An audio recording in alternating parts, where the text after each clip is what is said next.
Hello everybody, my name is Mathas and welcome to another episode of Judge Mathas. We're getting close. We're at the tail end of the Legacy of Kain marathon that I've been doing, starting with the original Blood Omen, going all the way through and playing up until Defiance, and then finishing Defiance, and then giving you my overall thoughts on the series as a whole. But before we get to Defiance, there was one game that came before, and that, Blood Omen 2. I owned Blood Omen 2. I remember owning Blood Omen 2 on the original Xbox. Thing is, I don't remember anything about it.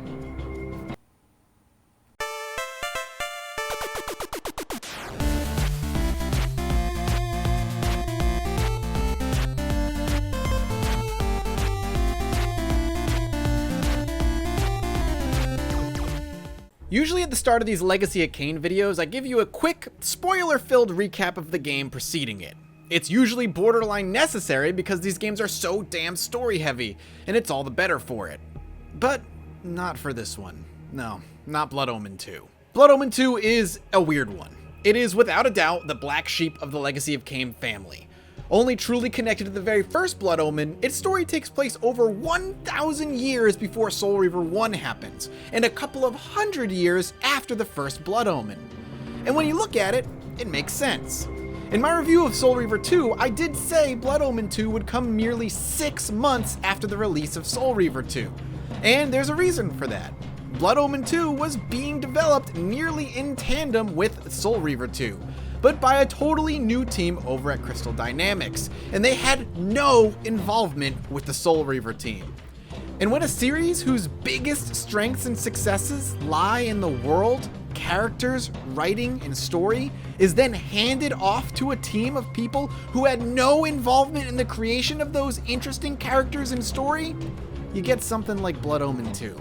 Blood Omen 2 was part of the series in name and character alone, and everything else was so disjointed and out of place for a Legacy of Kain game that when Defiance came around to end the series, the entirety of Blood Omen 2's story was more or less brushed off, with Amy Hennig, the lead developer of the Soul Reaver main games, using the excuse, it's broken timelines or whatever, shit gets weird. Let's rewind it though and start from the very beginning of the game. Blood Omen 2 opens with Kain in an exquisite looking bed, mind you, having some bad dreams. His dreams consist of the worst what-if timeline the Legacy of Kain games could come up with him leading a battle against a magic finger man who zaps some of his vampire friends and then zaps Kain extra hard and sends him right to heck. He loses his favorite blade and bam, he wakes up in his bed. So, okay, first question, vampires sleep like humans? And second off, we went from sleeping in a badass tomb in a graveyard to an uppity hotel room or something? Shit, Kain, you getting soft, homie. Well, when we rouse from our bad dreams, some creepy vampire lady is standing in our doorway and opens her gab so she can vomit cliché onto us. Oh no, we're Kain, but we no longer rule the land like we used to because of something mysterious that she will not tell us. And also, oh no, almost all of our powers are gone because if we had powers, how would the game reward us with powers? Also, oh no, our memory is all gone because if we had a memory, the game wouldn't work. And also, they need to know the actual lore of the series, and that's a lot of work for people. Yep, Blood Omen 2 is a complete rehash of gameplay from not only other Legacy of Kain games, but Metroidvanias in general. And by this time, Metroidvanias were starting to become known. Maybe it's a result of marathoning these games all back to back to back, but Blood Omen 2 really hammered home why the lore and world and story of the Legacy of Kain games kept it above average. Because underneath that rich, compelling storyline was decent, if repetitive, gameplay that had just enough uniqueness between each game that it isn't downright boring. But if you strip away that story and world, you get Blood Omen 2.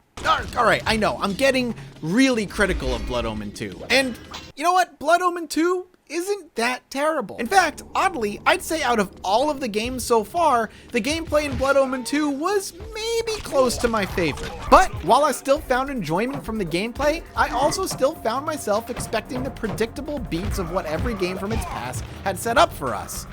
You'll begin with very few powers, get dropped into a relatively linear level, fight bad guys, solve puzzles, fight boss, get new power, and move on.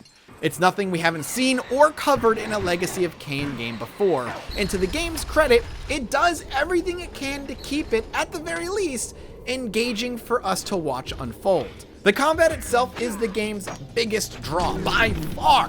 Where Soul Reaver was an interesting mix of combat and brain-teasing puzzles, Blood Omen 2 very openly leans on its combat to carry it through from beginning to end. Kain is brutal, and that's never changed. Mortals exist to feed our anti-hero, beating them down to near death and then telekinetically pulling the blood from their open wounds directly into Kain's face.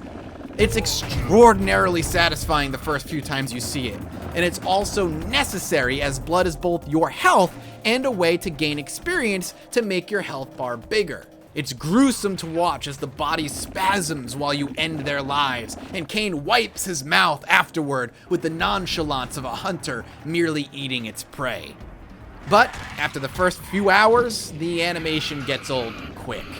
You see, in Blood Omen 1, there was no need to cut the camera to a cinematic position as Kain drew blood to himself from a body. You could see it happen from the top-down perspective, still feel incredibly powerful, and then move on without issue. But in Blood Omen 2, when you drain the blood of your victims, the camera swings around to give you a real badass angle to watch your handiwork. You have no control over it, you can't stop it, and you have to watch the same animation full on through every single time. And it gets tiring. And that might be the most apt description for this entire game right there. Those 3 words. It gets tiring. Combat, unfortunately, follows a very similar feel. In the beginning, when you first start to fight some enemies, it's surprisingly fun. You'll lock onto an enemy and feel powerful by the end of the encounter. You can unload a typical combo on them, causing them to go flying and hit the ground hurt. The combo will change depending on the weapon you wield, changing up the damage and the animations. Or you can wait for them to open up first by blocking their incoming attacks, all of which Kain will actually move his weapon or armor in the direction of the oncoming attack, adding a nice feeling of immersion as though Kain is truly an experienced combatant. Moreover, in certain areas, you'll be able to go invisible by becoming one with the fog. During these moments, you can sneak up behind an unsuspecting baddie and instantly kill them. And depending on the weapon being wielded, the animation for their death will change, and each one is insanely fun to watch. But just like the blood draining, after some time, the cracks start to show.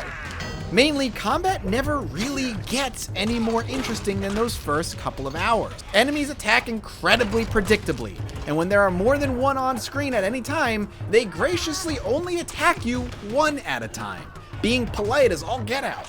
You'll block, attack, kill, then target the next enemy that was patiently waiting for you on the sidelines. Then you'll drain all of their blood, going through that damn little animation for every single one, before moving on to whatever brain-dead puzzle they put before you. And the boss fights don't fare much better either. Each one always has a gimmick that needs to be figured out and exploited, but once you do figure it out, every boss fight is a cakewalk. The tension disappears, and you're just waiting for the enemy to finish off so you can finish the boss fight. The powers received from these bosses themselves can make some of the fighting a bit more entertaining for a little bit, but usually that wears off pretty fast too. Kain never feels like he's becoming more and more unstoppable as time goes on. He just kind of always is unstoppable because enemies are just brain dead. And finally, the puzzles. I hate to call them puzzles though. While in Soul Reaver 2, the puzzles had massively improved over Soul Reaver 1, making you think, look around your environment, and figure out things on your own because the game trusted you were smart enough, Blood Omen 2 is afraid you might not know how to breathe oxygen correctly and doesn't want to put anything too challenging in front of you. These puzzles are worse than the block puzzles from the first Soul Reaver. The world of Nosgoth in Blood Omen 2 is inexplicably filled with levers, switches, and hand cranks. You won't need to think about it, I promise. Just find a lever, pull on it, and move through whatever door opened up in front of you. It's honestly that simple, almost every time. calling them puzzles feels generous. And I'm pretty sure they're placed there because someone on the development team probably played a Soul Reaver game once and said, you know, I think we need to make a thing where players pull on something to open something or something. That's what I remember from the Soul Reaver game. These puzzles exist purely to impede your progress for a moment and push you into a different part of the level where there's some bad guys guarding the hand crank and you have to dispatch of them before you turn it. But all of this could be forgiven if the story and world were just as engrossing as the previous games. Unfortunately, not so much. Besides the story being almost literally pointless, forgotten, and brushed off by the fifth and final game, the world of Nosgoth is nearly unrecognizable. Where it once was a gothic fantasy masterpiece with interesting lore and world building, Blood Omen 2 makes sure Nosgoth is nearly unrecognizable in a mix of fantasy and steampunk. It seems the Sarafan have taken over Nosgoth and Kain's slumber and decided to mix magic and technology to impede the vampiric race and make them more easy to deal with. And on the surface, that sounds really cool. In reality, all it means is there's a lot of pipes, switches, steam vents, and other things that Kain has to pull and press to get past the security checkpoints that the Sarafan have set up. Nosgoth has lost nearly all of its magic visually. At the very least, Simon Templeman reprises his role as Kain, and is possibly the only voice actor in the game worth remembering. Another notable ding against Blood Omen 2 is the writing and line delivery. It's just not memorable. The natural order. Vampires preying upon humans. Naturally. Where Blood Omen 1 and both Soul Reavers have incredible dialogue and some unforgettable exchanges between Raziel and Kain, Blood Omen 2 has no memorable characters outside of Kain. And even Kain's dialogue is clearly lacking the talent that wrote him in the past games in the series. Man, if Blood Omen 2 did anything, it made me realize how repetitive the design of these games has gotten over time. Not buoyed by the story and world of its predecessors, Blood Omen 2 lay bare to look at more critically. And maybe it's just that this is the fourth game in the series that I've been marathoning, but I sincerely hope that the next game in the franchise, Defiance, the final one, does something a bit more than rehash the formula they've been leaning on for the others. At the very least, I know Defiance was developed in the caring arms of those who came before, and I have a good feeling that the story and world will be something to look forward to again. In the review, I call Blood Omen 2 tiring, and I stand by that. There's lots about Blood Omen 2 that I find tiring, but I think the most important word I would use to describe Blood Omen 2, and I think a lot of Legacy of Kain fans would probably stick with me on this, is that Blood Omen 2 is just forgettable. The story is forgettable. All of the characters except for Kain are forgettable. The combat is exciting for a little bit and then becomes forgettable. And the puzzles are not even existent, so they might as well be forgettable. It's not that the game is bad. The Blood Omen 2 isn't terrible. It's just not good. It's decidedly mediocre with a few less than mediocre parts attached to it that kind of really drag the game down. When people bring up Legacy of Kain as a franchise, they don't boast about Blood Omen 2. Hell, they barely boast about Soul Reaver 2, even though I think that game is undeservedly ignored. But Blood Omen 2, I can see why. It's without that Legacy of Kain story on top of it, it's just a dead average, if repetitive game. So that's why I, the Honorable Judge Mathas, judge this game as guilty. Guilty of not knowing what makes the Legacy of Kain series so good and trying to do something different just for the sake of doing something different, but slapping on the Legacy of Kain name. I'd be curious how this game would be received if it was its own IP, which I think it should have been, since the developers had no interest in working with the Soul Reaver team to create it and build a story on its own. I think if it hadn't been a Legacy of Kain game, we'd see a game that people might have dredged up 30 years from now and be like, oh yeah, what was this game about? At least with the title, people know it belongs in a very specific universe and kind of tells a story. Kind of. So my question to you is this: what game, franchise or not, would you call forgettable? There's going to be a lot of answers, and it's hard for me to really make that question any more specific, but that's what I walk away from with Blood Omen 2, of it being just not very memorable at all. So, what game did you play in your past that you know you played, but you don't remember anything about it. I'm eager to read those answers, and I'm very eager to read why you don't remember it. Anyway, that's going to be it here for me. Thank you all so much for watching. One more game left. That's just Defiance. And I've heard some good things about it, so I am excited to dive into Defiance. My curiosity lies in if it does anything to spice up the formula it's stuck with since the very first game. That Metroidvania Zelda-style dungeons, powers, puzzles combination. I kind of hope it does, but at the very least, I'm excited to see how they ended up wrapping up the story. If they even wrap it up at all, if rumors are to be believed. We'll see.